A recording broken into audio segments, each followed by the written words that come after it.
Welcome to We're the Harrises. I'm Shelby Harris from the Cleveland Browns. I'm Chris Harris Jr., Super Bowl 50 champ, and with my former teammate Ryan Harris, we are the Harrises. Well, we're going to get things started right away as the Browns beat the Steelers on Thursday night. Our co-host and brother here, Shelby Harris, you had the first tackle of the game.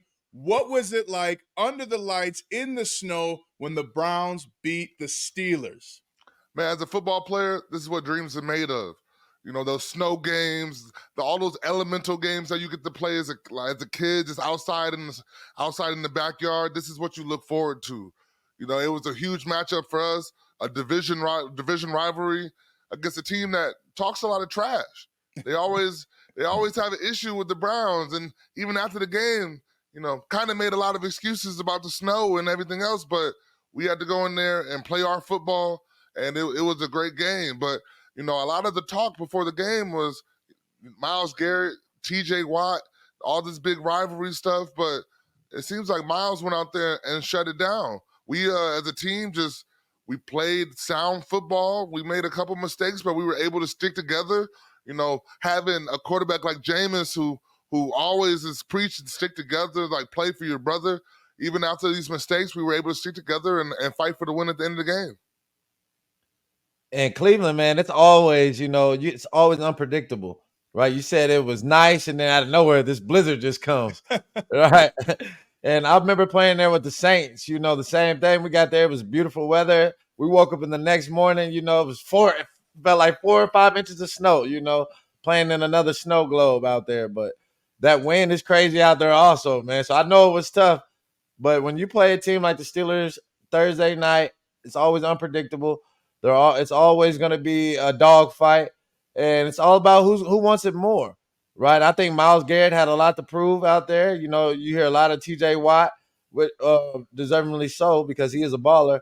But I think Myles just put a staple on it and said, "I'm the best player. I'm the best defensive player in the league." Come out with 3 sacks in the first right, half. And then also, yeah, it's also big. Y'all got Nick Chubb back. He had 20 carries for around 60 yards, but just that impact guy, just him being out there, he's pretty much the face of y'all offense. And you seen what he did for Judy. I think Judy went out there and balled too. So it was good to see y'all go out there and play like that on Thursday night.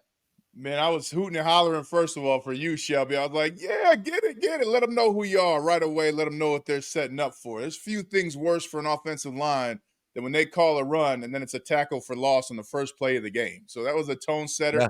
Also, you were winning too many of your one-on-ones. I had to stop watching. I felt bad for the lineman. It's really amazing, man.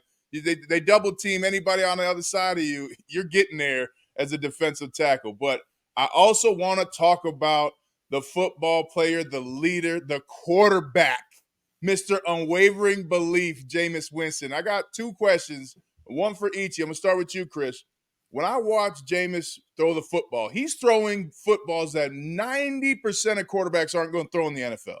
He's throwing an I believe in you ball. He's throwing it over the top, make it David Njoku turn around, but that ball is there. What's it like as a corner playing against a quarterback who's going to make some of those unorthodox throws? Yeah. Jameis is the gunslinger. He's fearless. He's gonna take any throw. If it's in the scheme and the coach says, "Hey, this is your number one option," he's gonna let it rip, right? A lot of the times, and if you're a receiver, you might love that, right? As a defensive back, I love it, right? Because I know if I play good, he's gonna give me a chance to get some interceptions. But he's also gonna give that receiver a chance to make that 50-50 ball. So you gotta with him, it comes with with chances because he's gonna definitely take his shots, right? But you just got to make him pay as a defensive player. But as an offensive player, you love it because he's gonna give you a chance to make some big plays. Well, and you might even like him if you're a defensive player. Because Shelby, tell us what it's like to be around it. We love his interviews. What's it like to be around famous Jameis Winston every day? Hey, man, it's great because he's going to bring the energy. He's going to bring the positivity. He's going to show you that he believes in you. And there's no greater power in this world than someone believing in you. And, and it's like, especially when it's your quarterback who is genuine. He's bringing that genuine belief and he's breathing it into you. Like all that stuff, like all the stuff you hear on interviews and stuff, that's pure Jameis. And that's why he's so loved around the league. You can't find a single teammate who who doesn't like Jameis, because this is the guy who you want to lead your team.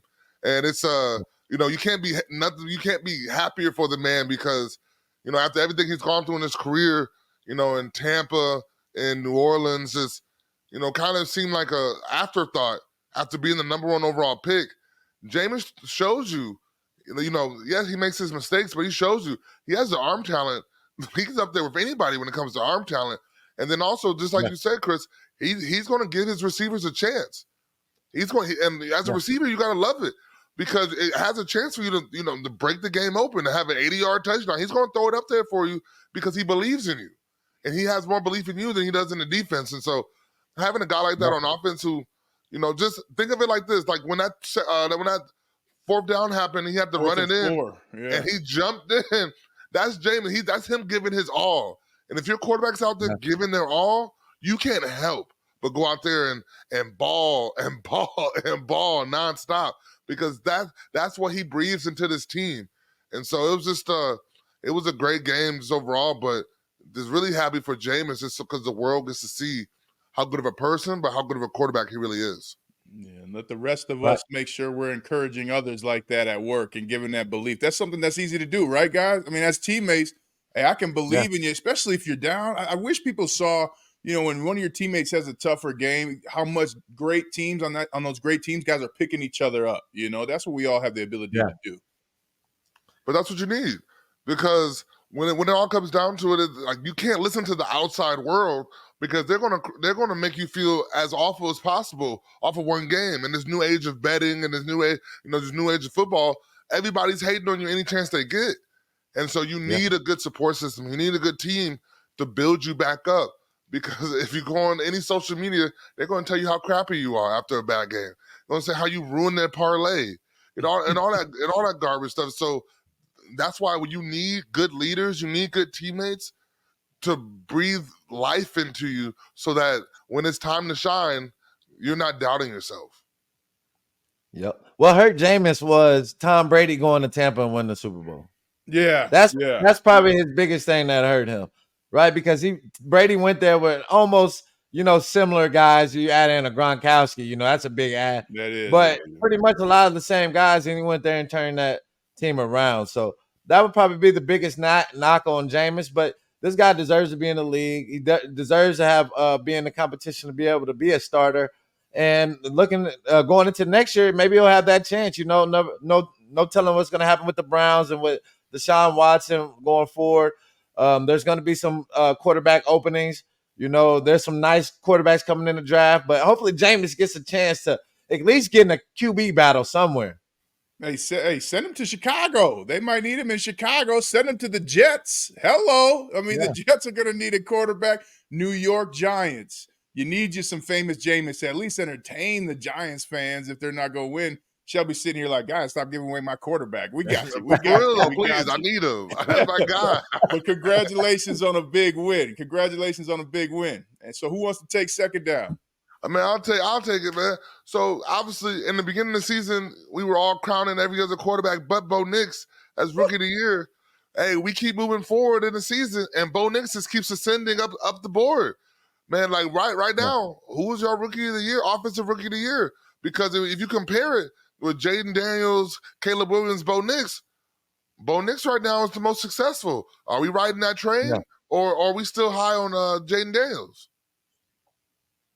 Oh, I'm riding on the Bo Nix train. The last 9 games, I think he has 19 touchdowns. Let me look at the notes. 19 touchdowns, 2 interceptions, right? So he's balling. As a rookie. Taking care of the football, using his legs to extend plays and also run, taking command of this tough offense. I see every week Sean Payton's adding more sprinkles to the offense and making it more diverse. And I love what they're doing right now. So he just has to continue to play. He played great in the second half, great on third down, where money downs, right, where we expect quarterbacks to make the most plays.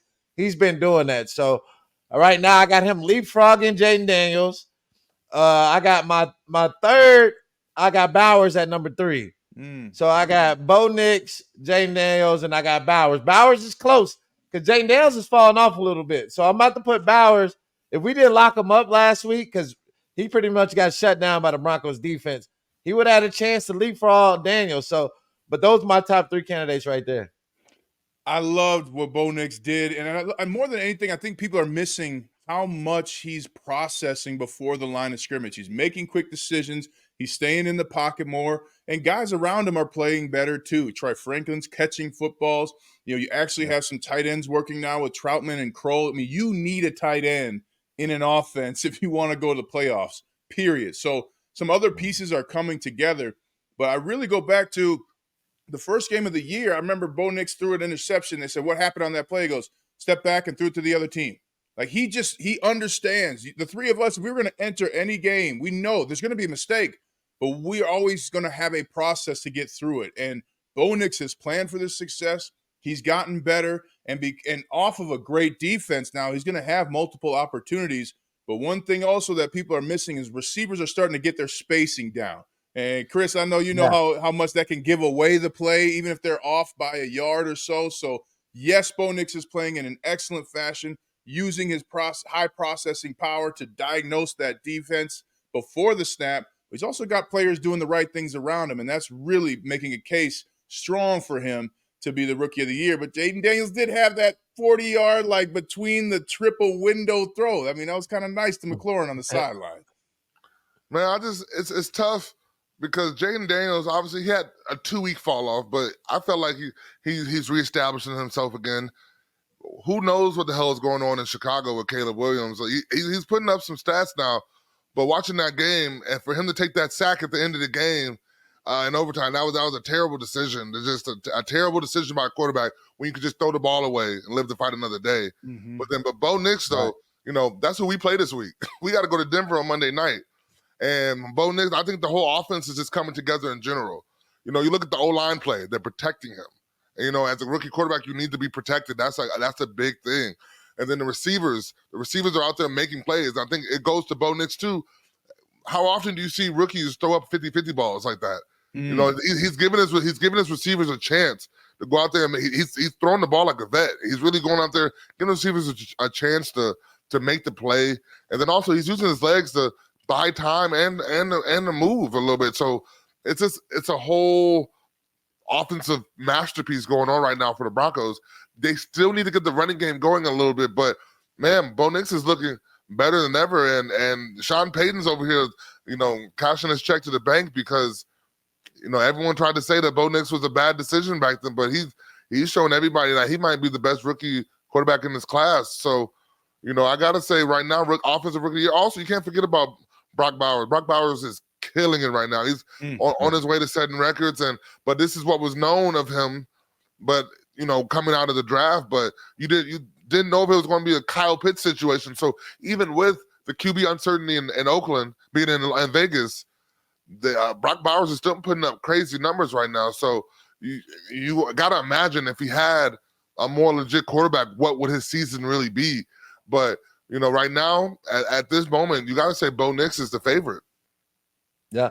And they got, it's a lot of big games to finish out the year that's going to make this, where they're going to be able to separate themselves. And, a lot of division games coming up from both sides. So it's going to be interesting to see how far they go. But we've seen the Broncos went into Las Vegas, finally broke the streak of never winning a game in Vegas, and got the big win on the road. My player of the game, I think on offense, I had Courtland Sutton. The guy was out there, a major mismatch, catching the ball all over the field. Like Shelby said, Bo Nix is throwing it up to him, right? So Shelby knows what's coming this week. Go balls, deep balls. Hey, Courtland Sutton right now, he's hot right now, and I think he's if he continues to finish how he is, he's going at a Pro Bowl pace, right? So it was good to see the Broncos go to Las Vegas, get that win, and the Chargers lose. Now the Broncos, they're right there, they're right there in the playoffs, sitting at the 7th spot. So they're looking pretty good right now. But also, let's talk about this. We always talk about predictions and projections of what we think teams are going to be. Every pundit out there, no one had the Broncos in the position that they are today. And it just shows you how you never know what's going to happen every season. Every season, we can sit there and count anybody out, but once that time starts on the clock, once them pads get put on, man, it's a whole different game. And, we can sit here and just look at rosters all we want to, but it never really works out how it's supposed to. And that's why the Broncos right there, they're surprising everyone. But I'm sure if you ask them in that locker room, nobody in that locker room is surprised. No, I mean, I even said before the season, I said on TV here in Denver, I said, hey, I think they're going to get 11 wins. Got laughed at. Who's laughing now? You got a defense. Nick Bonito's been trending upwards. And you guys know from playing defense, once a defensive end gets to that, I really feel like it's that 6-sack mark. When you get 6 sacks in a season, well, now you're getting to it enough where it's becoming a part of your routine. Nick Bonito might be the best defense, want to be top 5. Let me tell you that. Nick Bonito might be one of the top 5 defensive ends in the NFL. And I'm not joking. Out there wearing the Brandon Marshall 15 too. That's crazy, right? Yeah. and Zach Allen's back there as well. I mean, so on the defensive line, then you got Patrick Surtain. So that's a defense that can get you 4 wins by itself, right? Like if everything's even, they're going to get you 4 wins. But then I saw Audric Estime the last 3 years at Notre Dame running over people. Kept the stat last year. He ran over the best player on defense for 5 straight games at Notre Dame. Yeah, he's going to have some fumble issues. Welcome to the NFL. He figured it out, right? Cortland Sutton, as you guys said, playing fantastic. And, I mean, he is really, to me, he is made efficient. His footwork, his turns, he's not giving anything away. And then you add anybody on the other side, let alone Lil Jordan Humphrey or players like that. I mean, that team have the ability. Yeah, and then Devon Vele. Wow, what a young player. I think it's out of Utah. And really developing at the right time. So, and there's always this point as an offensive player, if you are understanding the offense, you start to see, when you see people move on the field, it starts changing what is available. And I really think that's where Bo Nix and that offense is. And I'm with you, Shelby. It's no surprise to me that the Broncos are competing with head coach Sean Payton for that playoff spot. Man, I'm not going to lie. Hey, the Broncos love their receivers out of Utah, just like Tim Patrick. It's a good program now. It's a good program now. They're winning. That's a winning program. Shout out to the Broncos for watching the We Are the Harrises. Because ever since we had that Marvin Mims talk, y'all been feeding my boy the rock. He been out there balling. Y'all been finding new ways to create offense, get more explosive plays. So continue to do that. Continue to tune in, Broncos country. We know y'all are listening. So continue to give that guy the ball, man. Last night we had the Harbaugh Bowl. The Chargers versus the Ravens, Monday Night Football, brothers going at it. It was a big game, right? A lot of playoff implications in it. Well, how do y'all think that game went last night?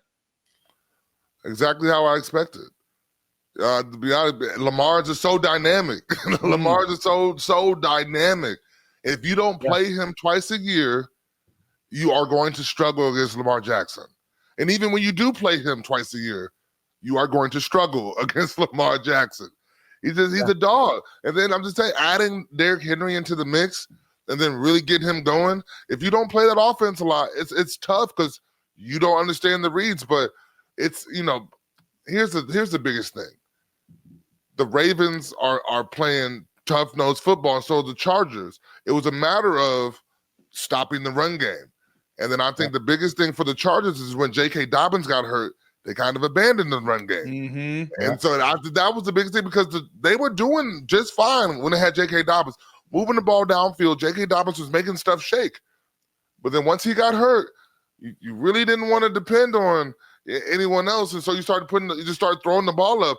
And the Ravens are too good for that. Even without Roquan Smith playing, you got to have you got to change it up a little bit. And so the Ravens stuck to their plan. And when things broke down, Lamar Jackson got busy. And so, after all this talk of Saquon this, Saquon that, Derrick Henry went out there and said, hey, don't forget about me.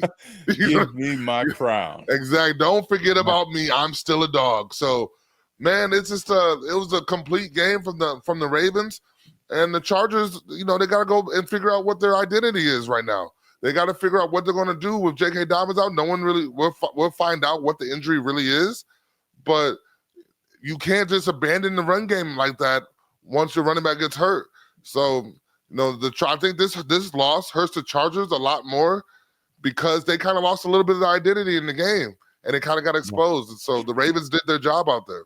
I'm glad you mentioned, too, that J.K. Dobbins made them stop running the football. To me, the Chargers earned that loss. You cannot stop running the ball because you lose a running back. That's a philosophy, running the ball. That's not personnel. Yeah.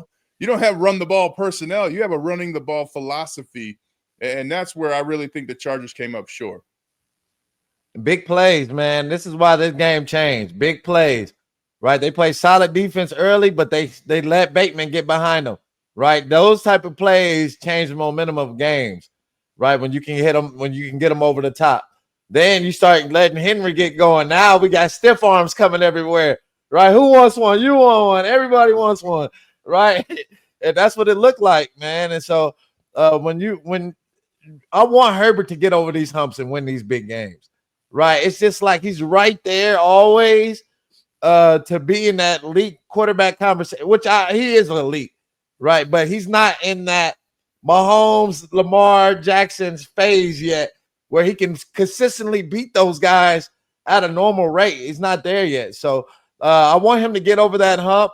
I don't know what it is. I'm not saying he is clutch. I'm not saying he's not, but it's just something that always happens that we can't get over that hump and get those wins, right? So I want Herbert to figure out a way to beat those guys, to beat the Lamar Jackson, to beat the Mahomes on a consistent basis, because he definitely has the talent to. But for some reason, the Chargers always fall short.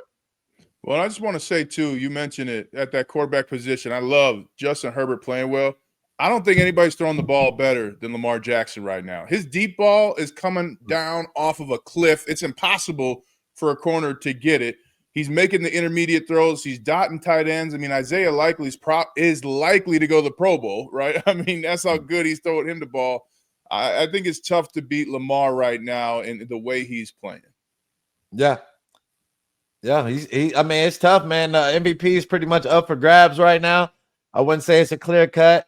Like Shelby said, you got Derrick Henry, you got Lamar Jackson, you got Saquon Barkley, pretty much the front runners right now. You can't put Mahomes in there, even though they got the best record.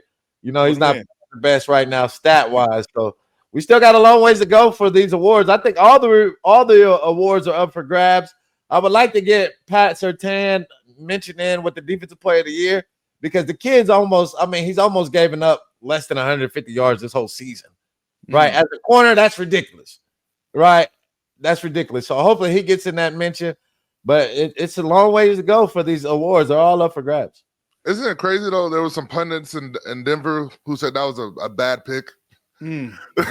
Said, what do you need a corner for? You need a quarterback. Yeah. Well, let me tell you something. Come on, man. Like, come on. We all know football. Well, and when you see great generational players, you get great generational players. Period. Like that. You can't let that type of player drop to the next pick, which all these other teams did. But Patrick Surtain has done nothing but shown he's one of the best corners in the game. Well, and here's the secret that all of us Harrises here will tell you, the listener and viewer. Most of these guys who are doing, and guys and gals doing broadcasting, they don't actually study film. You can watch film all day, but are you studying the film? Are you seeing the commitment to mastery, the choice that a player makes not to be tired, even though they're down 10 points in a game and they still give maximum effort? Like, most people aren't watching for that, but anybody studying film would have known Patrick Surtain, Bo Nix, Audric Estime, Javonte Williams, that these players were going to be solid players because of the choices they made and the commitment to excellence. Well, hey, guys, to wrap things up, let's go to fourth down, and let's do some turkey Thanksgiving. I need your top three. Gotta have them on Thanksgiving. Shelby, come on. You're playing this week, so it's a little different, but go ahead, kick us off. What you gotta have? Man, my top three is a little different because I hate turkey. So turkey's dry, it tastes like paper. We could go on and on and on. You've been eating turkey with, but go ahead. But I've been eating. I haven't been eating turkey, but I'll tell you this: my top three is this. Well, what I make perfect is a prime rib. I make a prime rib every Thanksgiving. Okay. Who I'm talking about is chef's kiss. Did we get the recipe? Did the listeners get the recipe? I mean, what's the they don't get the special a chef doesn't reveal his secrets. You just gonna have to come try it at the house. You feel me? Like that's what we're gonna have to do. But I'll say that you gotta have the prime rib.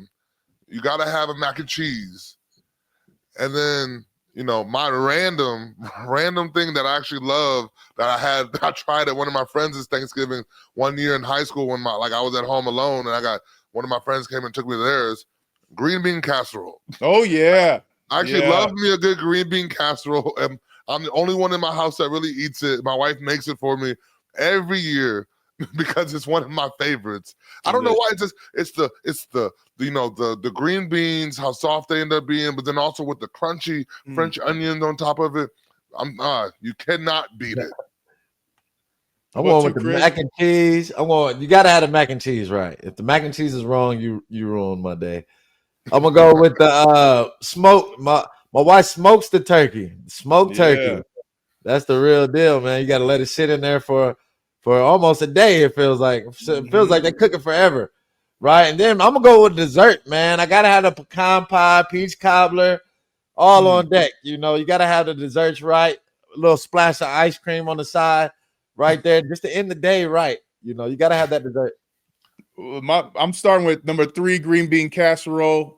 I'm with you, Shelby. Not only do I love it, like if you have green bean casserole at your house, I am Shark Tanking that thing. I'm really judging it. You know what I mean? Like I'm not gonna say anything to anybody, but there, it's gonna have a place on my list of green bean casseroles for the same reasons too, the crunch and the nutritious fiber element. You know what I'm saying?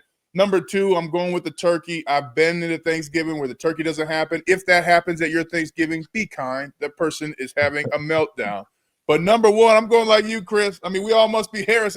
I'm going though with sweet potato pie. I haven't made it to the pecan pie, kind of growing into it, but I must have sweet potato pie. It will happen, and it's something that I can have no turkey. I can have no green bean casserole. I must have sweet potato pie. And if you don't know what it is, we're upset with your friends. Fire your friends on Thanksgiving. Go get some sweet potato pie. Pumpkin's not the only one out there. If we talk about dessert, man, that's a whole nother game. You gotta go. That's a whole nother game. You talk about, if we talk about dessert, it's either apple pie is second, but banana pudding. You gotta have a good banana pudding on Thanksgiving. That's just how it was in my household when we grew up. Well, as Thanksgiving came because people shared their wealth and their health and their knowledge. Thank you for sticking with us on We're the Harris. Thank you for joining us this week on We're the Harrises. Have a happy Thanksgiving from our family to yours, and we'll see you next week for some of the best sports talk around.